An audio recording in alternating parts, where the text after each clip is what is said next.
Judges, chapter 9. Abimelech the son of Gideon went to Shechem. While there he met with his mother's relatives and told them to say to the leaders of Shechem, "Do you think it would be good to have all 70 of Gideon's sons ruling us? Wouldn't you rather have just one man be king? Abimelech would make a good king, and he's related to us." Abimelech's uncles talked it over with the leaders of Shechem, who agreed. Yes, it would be better for one of our relatives to be king. Then they gave Abimelech 70 pieces of silver from the temple of their god Baal-berith. Abimelech used the silver to hire a gang of rough soldiers who would do anything for money. Abimelech and his soldiers went to his father's home in Ophrah and brought out Gideon's other sons to a large rock, where they murdered all 70. Gideon's youngest son Jotham hid from the soldiers, but he was the only one who escaped. The leaders of Shechem, including the priests and the military officers, met at the tree next to the sacred rock in Shechem to crown Abimelech king. Jotham heard what they were doing, so he climbed to the top of Mount Gerizim and shouted down to the people who were there at the meeting, "Leaders of Shechem, listen to me, and maybe God will listen to you. Once the trees searched for someone to be king. They asked the olive tree, 'Will you be our king?' But the olive tree replied, 'My oil brings honor to people and gods. I won't stop making oil just to have my branches wave above the other trees.' Then they asked the fig tree, 'Will you be our king?' But the fig tree replied, 'I won't stop growing my delicious fruit just to have my branches wave above the other trees.' Next they asked the grapevine, 'Will you be our king?' But the grapevine replied, 'My wine brings cheer to people and gods. I won't stop making wine just to have my branches wave above the other trees.' Finally they went to the thorn bush and asked, 'Will you be our king?' The thorn bush replied, 'If you really want me to be your king, then come into my shade and I will protect you. But if you're deceiving me, I'll start a fire that will spread out and destroy the cedars of Lebanon.' After Jotham had finished telling this story, he said, 'My father Gideon risked his life for you when he fought to rescue you from the Midianites. Did you reward Gideon by being kind to his family? No, you did not. You attacked his family and killed all 70 of his sons on that rock. And was it right to make Abimelech your king? He's merely the son of my father's slave girl. But just because he's your relative, you made him king of Shechem. So, you leaders of Shechem, if you treated Gideon and his family the way you should have, then I hope you and Abimelech will make each other very happy. But if it was wrong to treat Gideon and his family the way you did, then I pray that Abimelech will destroy you with fire, and I pray that you will do the same to him.' Jotham ran off and went to live in the town of Beer, where he could be safe from his brother Abimelech. Abimelech had been a military commander of Israel for 3 years when God decided to punish him and the leaders of Shechem for killing Gideon's 70 sons.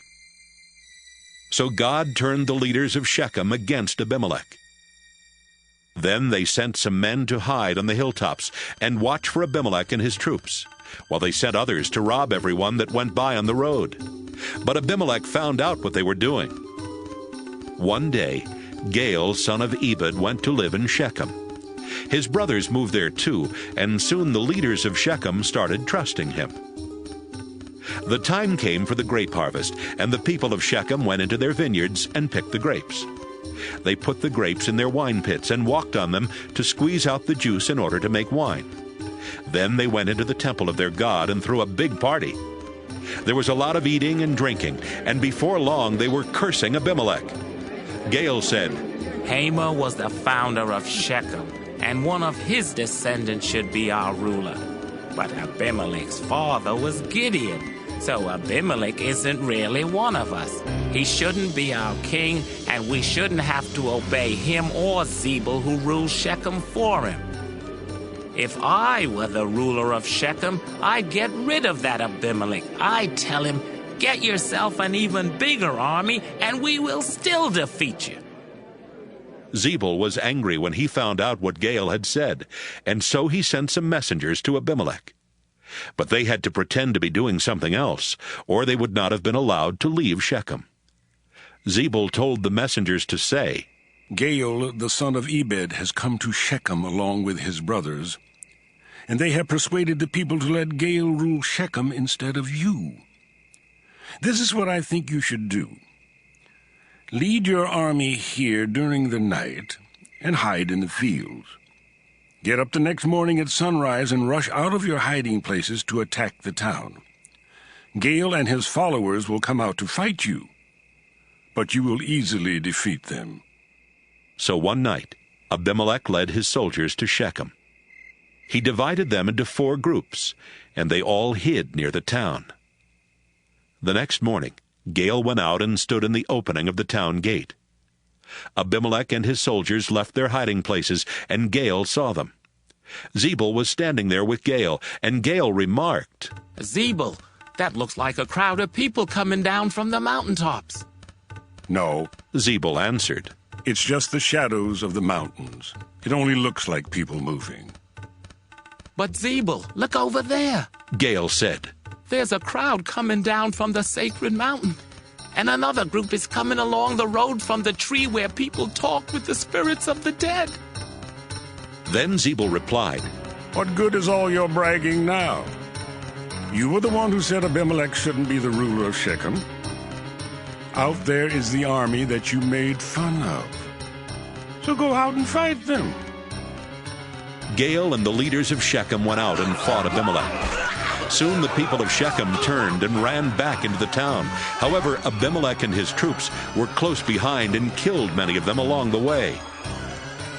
Abimelech stayed at Arumah, and Zebul forced Gaal and his brothers out of Shechem. The next morning, the people of Shechem were getting ready to work in their fields as usual, but someone told Abimelech about it.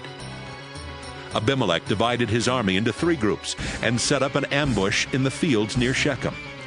When the people came out of the town, he and his army rushed out from their hiding places and attacked.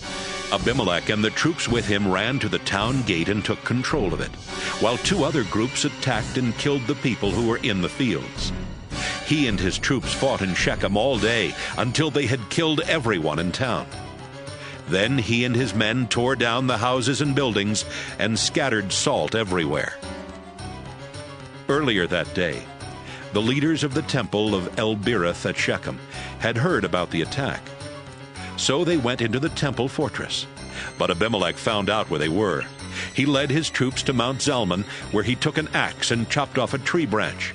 He lifted the branch onto his shoulder and shouted, Hurry! Cut off a branch just as I did. When they all had branches, they followed Abimelech back to Shechem. They piled the branches against the fortress and set them on fire, burning down the fortress and killing about 1,000 men and women. After destroying Shechem, Abimelech went to Thebez. He surrounded the town and captured it. But there was a tall fortress in the middle of the town, and the town leaders and everyone else went inside. Then they barred the gates and went up to the flat roof. Abimelech and his army rushed to the fortress and tried to force their way inside. Abimelech himself was about to set the heavy wooden doors on fire when a woman on the roof dropped a large rock on his head and cracked his skull. The soldier who carried his weapons was nearby, and Abimelech told him, Take out your sword and kill me. I don't want people to say that I was killed by a woman. So the soldier ran his sword through Abimelech. And when the Israelite soldiers saw that their leader was dead, they went back home. That's how God punished Abimelech for killing his brothers and bringing shame on his father's family. God also punished the people of Shechem for helping Abimelech. Everything happened just as Jotham's curse said it would.